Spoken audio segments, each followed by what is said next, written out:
Well, what I'm going to do on your show today is basically tell you what I'm going to say to Senator Ron Johnson next week in Washington, D.C. I've been invited to a roundtable, a private roundtable. We'll reveal what I'm about to say to them. And then if it's decided upon by the group of people that I get to speak at a press event the next day, I'll be one of the people chosen. That's yet to be determined. But here's the bottom line. I'm going to use data. That's not my data. This is data that's, we used CDC data early on, but we were then ratified by the Society of Actuaries and then the U.S. disability data. So let me go into group life. Group life policies are policies given to large Fortune 500 corporations and mid-sized companies. Basically, when you onboard to one of these companies, you sign your healthcare form on day one, you pick your health plan, and then you sign your death benefit, and you assign you name the beneficiary should you die. And it's usually 1 to 2 times your salary, okay? This is kind of a joke when you're in your 20s, 30s, 40s, and even 50s, because, you just don't expect to die unless some horrible accident befalls you. You're not thinking that way. So once you sign it, you just kind of forget about it. And it's a very lucrative business for the insurance companies because the death rates are very predictable. And they've done studies on the group life population, which is a subset. So there's the population of the U.S., then there's the civilian labor force, which is about 164 million. Then there's 98 million that are actually employed and working. The group life people are a tiny subset of the 98 million because these are the workers at the best corporations with access to the best healthcare, highly educated, and employed, which means that you have to have some measure of health to be employed. And the only way you get a claim on these policies is if you die while employed. If you quit or fired, you don't get this claim.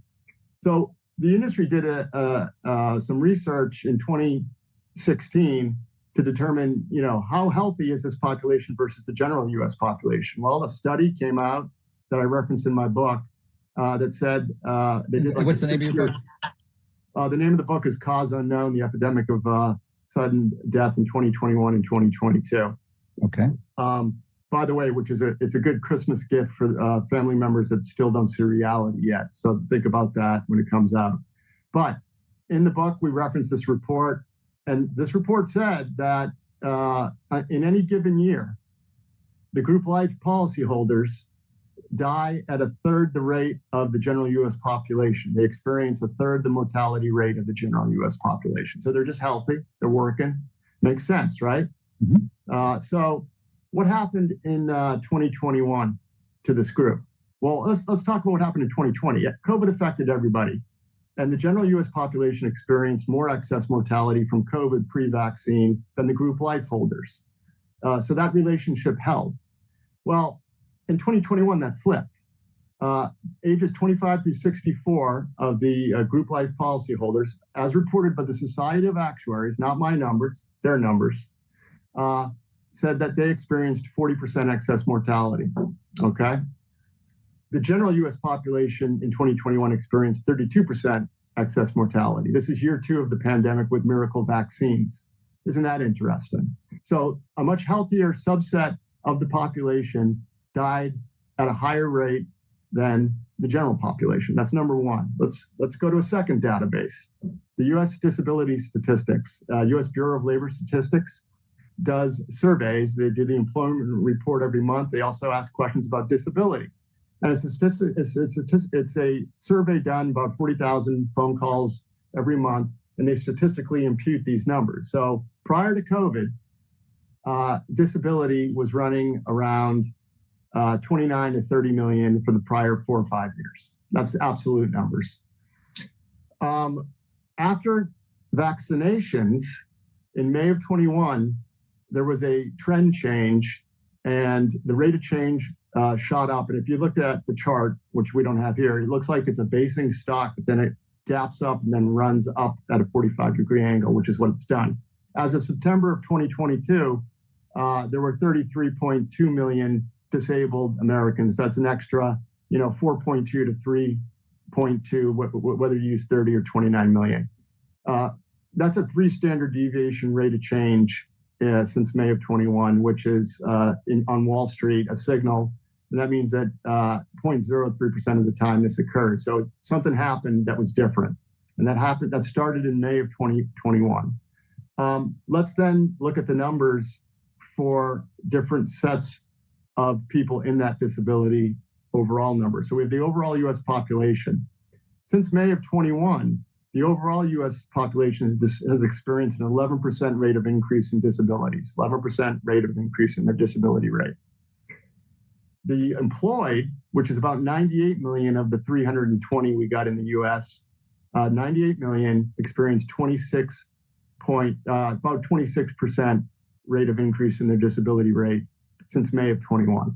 So we have 2 different databases suggesting the same thing. It was detrimental to your health to be employed in 2021 and 2022. Remember, the disability data is as of September of 2022. We did this study in June, and the numbers actually got worse. So the unemployed rate was 22%. When I wrote my book, it's now 26%, the rate of increase in the disability rate. So something is happening to the most able-bodied amongst us in our country, college students, those employed, those in the military, those frontline workers. Now, let me just stop. Can I stop you for a moment? The numbers you're quoting, that is the percentage of the total population, the subset of population, or is that the percentage increase? No, so there's a disability rate. That's the increase in their disability rate. So if the disability rate was, I'll just pick a number 8, it went up to 8.7, which translates into a 26% increase in the disability rate. So this is just rate of change. And so those who are employed are getting disabled faster than those than the general U.S. population. Does that make sense? Mm-hmm. There's more employed people. Their disability rate is shooting up much higher than the total U.S. population. That shouldn't happen, Dr. Mercola. You know this. The employed amongst us are healthier, generally speaking, because you have to have a job to be counted as employed. If you have a job, you tend to be able to show up at work. Okay, so basically, the bottom line is this. The only explanation for this that I can see is mandates and vaccines, biological, I don't even call them vaccines, biological inoculations, experimental. So let's think about this going forward for the next several years. If this is the case, and we don't know the long-term effects of the vaccine yet or the medium-term effects, but I can tell you one of my whistleblowers told me from the insurance industry that as of August of 2022, the millennial cohort is still experiencing 36% excess mortality in the group life holders. So, people in Fortune 500 companies are dying at a much more excessive rate than those who are not employed there. So this has implications for years to come. It's a national security concern as far as I can tell. And I'm going to say that to Senator Johnson and team, that this is national security concern. We have seemed to have poisoned the most able-bodied amongst us in our country.